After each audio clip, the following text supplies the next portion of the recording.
Hey, roughneck, do you know what to do when you have a boat drill? Hey, engineer, do you know what to do if the engine of your lifeboat doesn't start? Hey, crane operator, if you had to evacuate the rig, would you know what to do when you got the lifeboat away from the rig? If you know the answers to these questions, then congratulate yourself. You're probably prepared for the remote possibility that you'd have to evacuate your rig. Why should you be prepared? Well, the answer's pretty obvious. You're on a floating rig in hundreds of feet of water, many miles from land. In the event of an emergency, it could take many hours for help to come. For that reason, many steps have been taken to ensure that a rig and its crew would be able to cope with almost any emergency. A small hospital and medic are on board for medical problems. A complete firefighting system is used to fight all types of fires.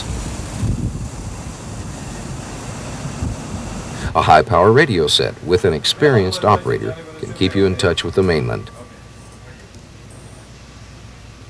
Several life-saving devices, including inflatable rafts, life rings, and motorized covered lifeboats, complete the evacuation equipment. In short, many steps have been taken at great expense to equip the rig with many measures of safety protection. But the most important part of all of this is you. For if you do not understand how to use this equipment, then it's useless. This is especially true with your lifeboats because they provide you with a sure escape from your rig in the event you have to abandon it. If this happens, they will save your life.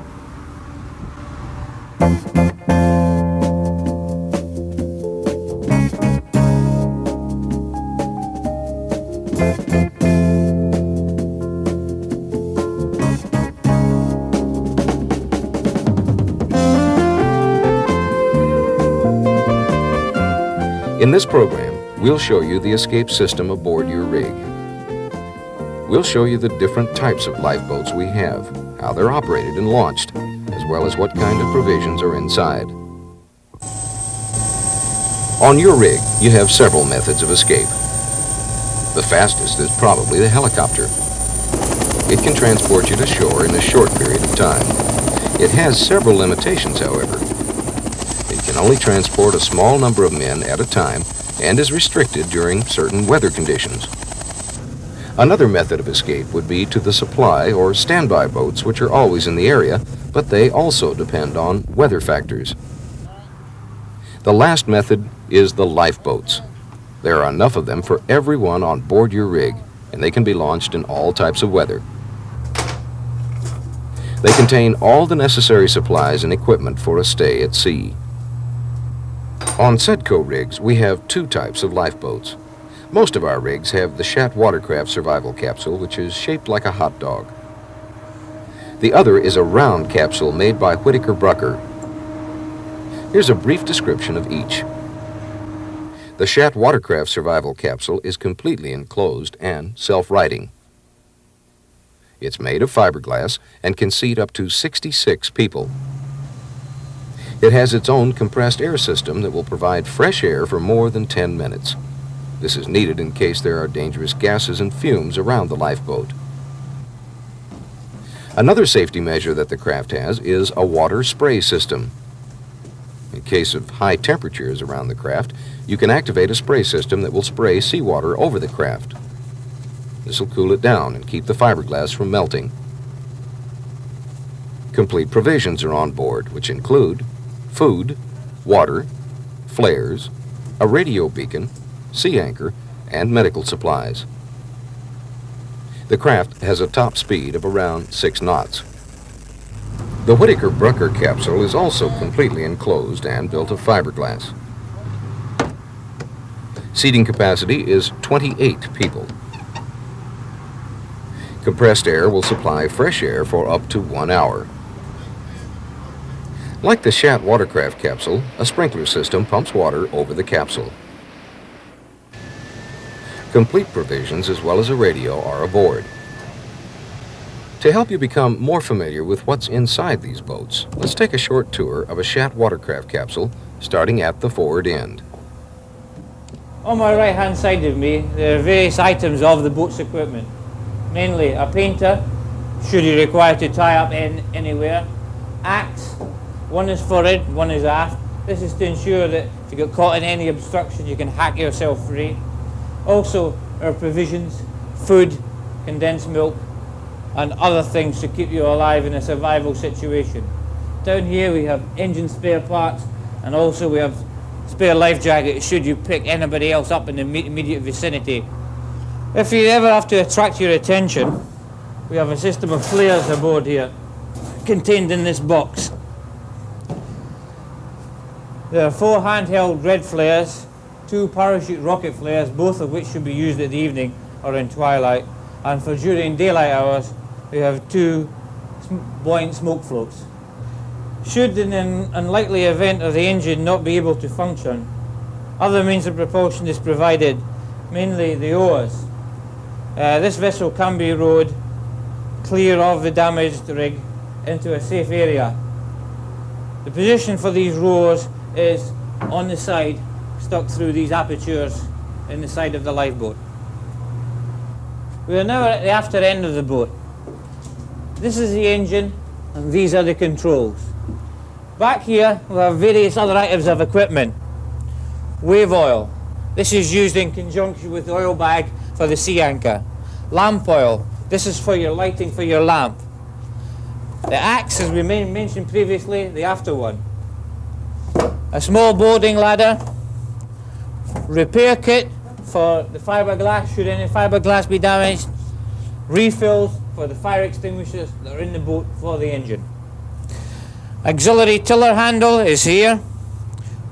Also, should the boat be swamped or any water get in the boat, there is also a hand pump for pumping out the bilges here. In the event of abandoning, we have a radio beacon. This sends out a distress message so that aircraft and ships in the area can find our position. Additional pieces of equipment are contained in the box. An oil light for lighting inside the boat or for signalling. A first aid kit containing bandages, safety bins, paraffin, scissors. Batteries. An electric light. Battery. Beakers for measurement and drinking of fresh water. Rescue signal table to tell you what signals. Fishing line and 6 hooks. A heliograph for day signalling, attracting attention. A torch for signalling, spare batteries. Whistle for attracting attention. Beakers for containing water. A small clasp knife. Spare matches.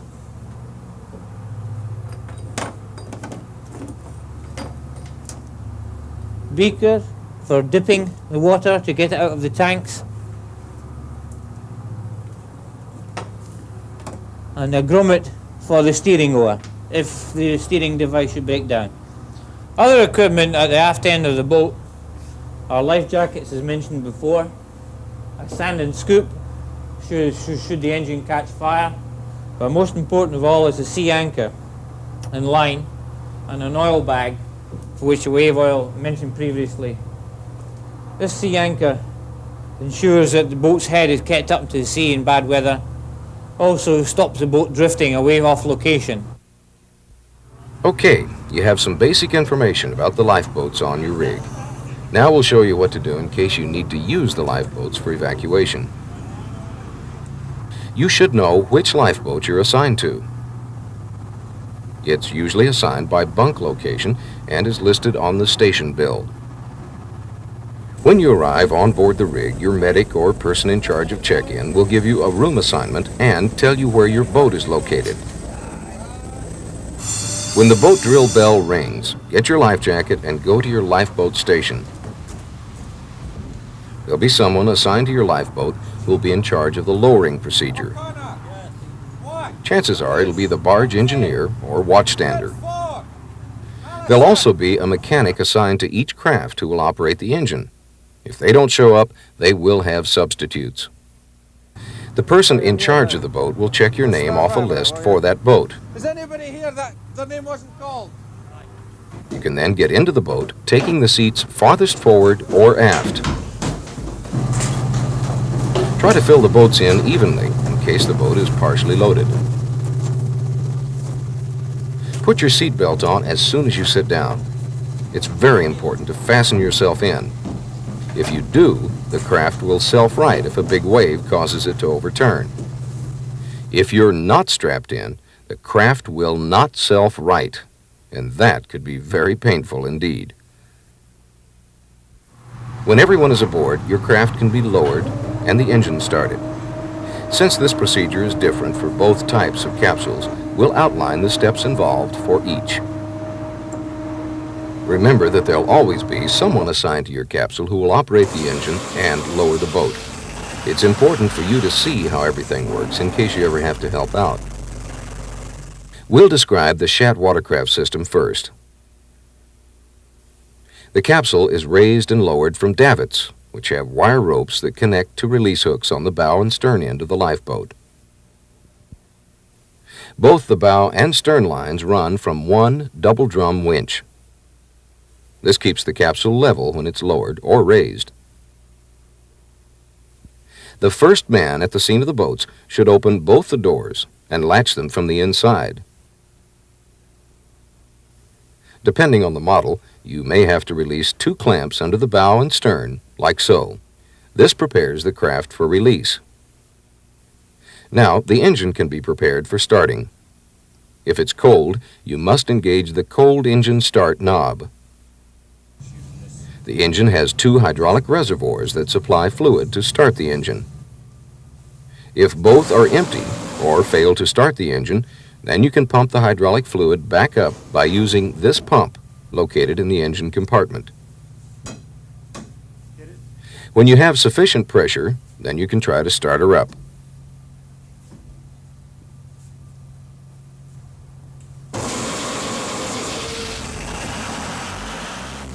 There's something else you need to know about the engine as well. It's water-cooled and should not be run for more than a minute or 2 without being in the water. The best time to start it is as the craft is being lowered. When the crew is all inside with their belts on, you need to close and seal the doors. The ventilator needs to be shut as well. You can now start the compressed air flowing by turning the red knob located on the cylinder under the center seat. The craft can now be lowered. It's at this time that the engine can be started. As the mechanic does this, the helmsman should pull the lowering control wire. It's located above the steering console. This will release the winch brake. He should maintain tension on the wire while the craft continues to lower by gravity to the water level. It'll lower at the rate of 30 meters per minute. If you wish to stop the descent, release the tension on the wire. When the craft settles into the water, pull the release handle located on the bottom of the steering console.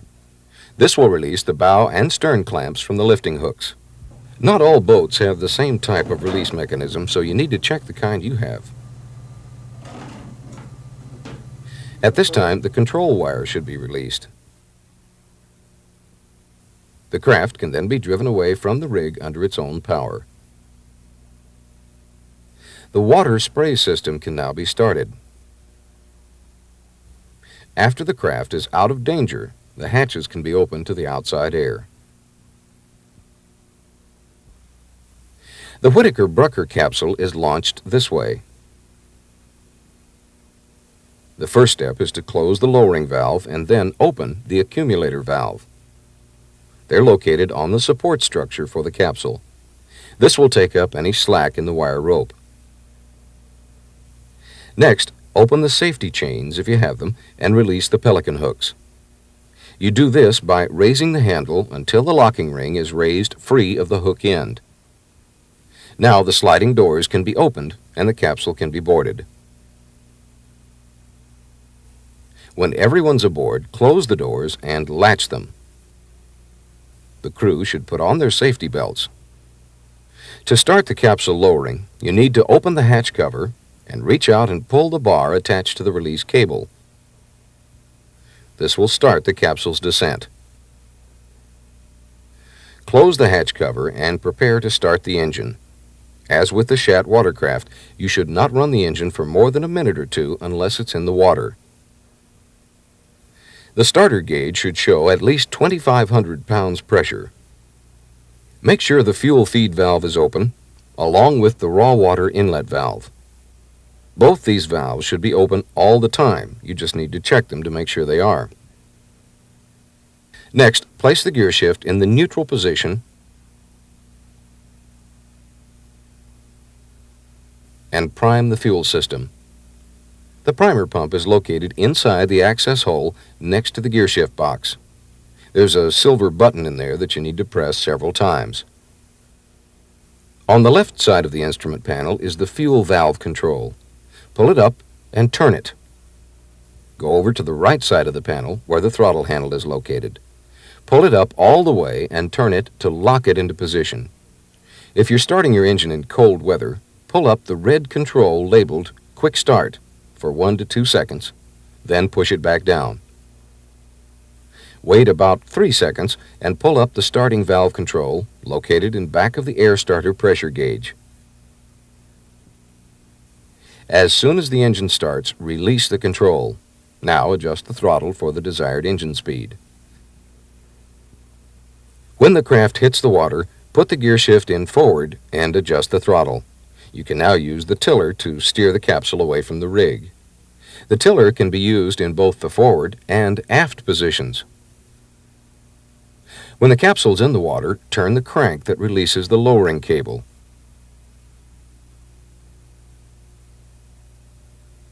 Next, turn on your air canisters. Read the instruction panel that tells you how to do this. It varies with different models.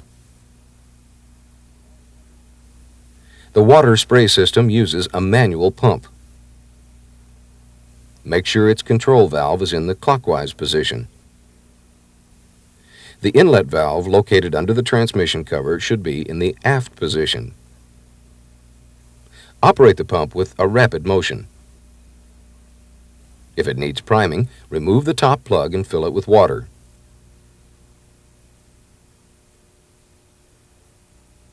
Replace the plug and continue pumping. The pumping can be rotated to different crew members in the capsule. Once clear of the danger area, the pumping can be stopped and the hatch can be opened and the antenna raised. You can then use the radio. The manuals for operation and maintenance of the lifeboat are located above the air canisters. They can give you more information as to how to use the capsule. As mentioned before, there are several people assigned to each lifeboat. In the event of an emergency, you should follow their directions. They've been specially trained for their job. It's a good idea for you to understand how to use and launch the lifeboats in case you ever have to do it. If an emergency were to occur and the boats were launched, there are some basic survival rules you should follow. The boats should stay together and not go too far from the abandoned rig, depending on conditions, about a mile. You want to get far enough away so that if the rig burns or sinks, you would not get caught in the fire or debris that would result. You want to be within some distance of the rig because any searchers would go to the rig's last position. They will then work out from there. You also want to be near the rig so that you can pick up any survivors. You can get the searchers' attention by using the flares, radio, or radio beacon. Let's review again what to do during a boat drill. When the alarm rings, go to your cabin or on deck to the storage boxes and get your life vest. Do not panic. but get to your lifeboat station as quickly as possible. Summers! Wait until your name is called and checked off the list for your boat. Get into the boat and sit all the way forward or aft and fasten your seatbelt. Then, await further instructions. The purpose of this safety film is to ensure that you have training. If you do not have any training, it is possible that in an emergency situation you will panic, and the cause of the panic may cause you to lose your life.